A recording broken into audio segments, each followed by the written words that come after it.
Welcome to the Rim Break Rodeo. We hope this video helps. In this video, I will show how to make English muffins at home. Mix warm milk and yeast, then add flour, salt, sugar, and melted butter. Knead until smooth. Let dough rise until doubled, then portion, shape rounds, and rest. Cook muffins on a hot griddle until golden and split with a fork to reveal nooks and crannies. Finish by toasting lightly and serving with butter, jam, and honey warm. Combine 2 cups flour, 1 cup warm milk, 1 teaspoon salt, 1 tablespoon sugar, 2 teaspoons instant yeast, and 2 tablespoons melted butter.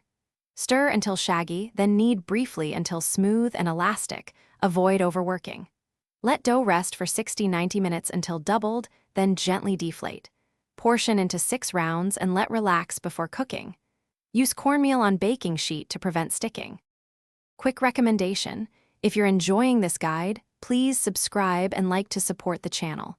On another note, I recommend the book The Simple Path to Wealth for smart money habits and long-term clarity.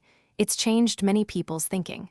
Check the description for the link and other deals if you want to explore it.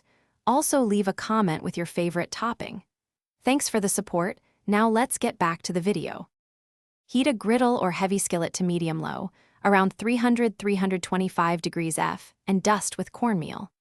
Cook muffins 6-8 minutes per side until golden and firm. Avoid pressing. Split with a fork to keep nooks and crannies, then toast before serving. For freezer storage, cool completely, wrap individually, and freeze up to 3 months. Reheat by toasting or warming in oven to restore texture and flavor delightfully. Experiment with toppings like butter, jam, or eggs Benedict. Thanks for watching. Consider subscribing if we helped you.